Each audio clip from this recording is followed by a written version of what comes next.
అంశం 2013లో జరిగిన ఎన్నికలకి సంబంధించి అనూహ్యంగా తెలంగాణలో కాంగ్రెస్ పార్టీ అధికారాన్ని చేపట్టిన నేపథ్యం అయితే మనం చూస్తున్నాం. సో ఇక్కడ ఓటర్లు ముఖ్యంగా మనం ఆలోచించాల్సింది సెటిలర్స్, ఆంధ్రప్రదేశ్ నుంచి వచ్చిన సెటిలర్స్ అందరూ కూడా వివిధ రాష్ట్రాల నుంచి రావచ్చు, కానీ ఎక్కువ శాతం హైదరాబాద్ మహానగరంలో వాళ్ళు ఉన్నారు. ఏదో ఉపాధి కోసం, వాళ్ళ బ్రతుకు తెరువు కోసం లక్షలాది మంది ఇక్కడ ఉన్నారు.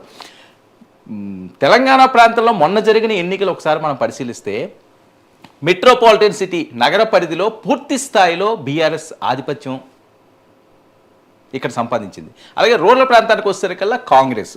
సో నగరంలో ఎటువంటి వ్యతిరేకత కేసీఆర్ గారి మీద కానీ బీఆర్ఎస్ గారి మీద అనేది స్పష్టమవుతున్నది. సో దాని ఎఫెక్ట్ ఏపీలో ఎక్కువ సెటిలర్స్ ఇక్కడ ఉన్నారు కాబట్టి ఓటు కూడా రెండు ప్రాంతాల్లో ఏదో ఓట్లు ఉన్నారని ఇదో గందరగోళం అవుతున్నది. సో ఈ పరిస్థితుల్లో ఏపీ మీద దీని ప్రభావం ఏ రకంగా ఉంటుందని ఒకసారి చూద్దాం. తెలంగాణ ఎన్నికల ప్రభావం ఏపీ మీద ఉంటుందా? ఉంటుంది 48%, ఉండదు 42%, చెప్పలేం 10%.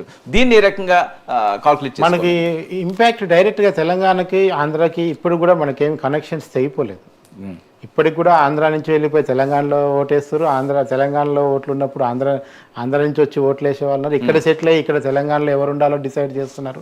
ఇప్పుడు ఆంధ్రాకు ఓటు వచ్చినప్పుడు అటు పోయి సర్పంచ్ ఎలక్షన్లో కూడా పోయి మున్సిపాలిటీ కూడా పోయి వచ్చి పర్సెంటేజ్ తక్కువ, తెలంగాణ నుంచి ఏపీకి తక్కువ, అక్కడి నుంచి వచ్చి ఇక్కడ ఓట్లు వేసే వాళ్ళ పర్సెంట్. అంటే మనకు ఏపీ రాజకీయాలని అంత డిటాచ్ ఏం చూడట్లేదు. ఏపీ ప్రాజెక్ట్ తెలంగాణ రాజకీయాలతోని పెద్ద దూరం ఏం పెరగలే వాళ్ళకి. ఈ 9-10 ఏళ్లలో కూడా ఇంకా సంబంధాలు బలపడ్డాయి, రాకపోకలు పెరిగాయి తప్ప రాజధాని ఉమ్మడి రాజధాని అయిపోతున్నా కానీ తెలంగాణతో సంబంధాల విషయంలో మాత్రం ఏపీకి పెద్ద లేదు. మొన్న ఇంకొక అడుగు వేసి ఊహించిన విధంగా కేసీఆర్ గారిని చంద్రబాబు గారు వెళ్ళి పరామర్శించారు.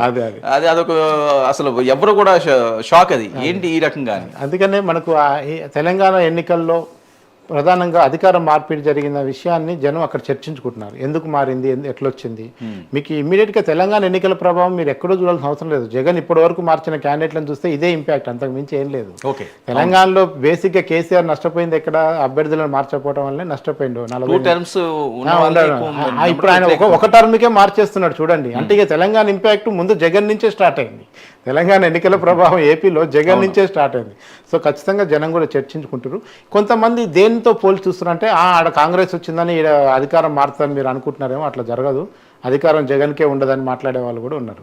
సో క్లియర్ కట్గా అధికార మార్పిడి, ఎన్నికల ప్రభావాలని అధికార మార్పిడి విషయంలో చూస్తారు. సో ఆడ టీఆర్ఎస్ బై కాంగ్రెస్ వచ్చింది కనుక ఇక్కడ వైసీపీ బై టీడీపీ వస్తుందని అనుకుంటున్నారేమో. అలా జరగదని చెప్పే వాళ్ళ పర్సెంటేజ్ కూడా మనకు 42 వరకు ఉంది అట్లా. సో ఇది ఎవరికి ప్లస్ అయ్యి ఎవరికి మైనస్ అయ్యే అవకాశం ఉంటుంది అంటే ప్రభావం అంటే ఇది మీరు ఇందాక పోల్చినట్టు కాంగ్రెస్ కి అయితే ఏం ప్రభావం ఉండదు. ఇట్లా కాంగ్రెస్ షర్మిల వల్ల ప్రభావితురాలు అవుతుంది తప్ప పర్సెంటేజ్ కూడా పెరగదా? పెరుగుతుంది కాంగ్రెస్ కి, కానీ షర్మిల వల్ల అవుతుంది అది. కాంగ్రెస్ తెలంగాణలో అధికారం వచ్చింది కనుక ఏపీలో కూడా అధికారంలోకి వద్దామనే సీన్ ఇప్పుడు లేదు. అది ఏమంటే 29లో చూసుకోవాలి. ఇప్పటికైతే ఏంటంటే షర్మిల ఇండివిజువల్ కెపాసిటీ మీద కొంత పర్సెంటేజ్ కాంగ్రెస్ పెరుగుతుంది.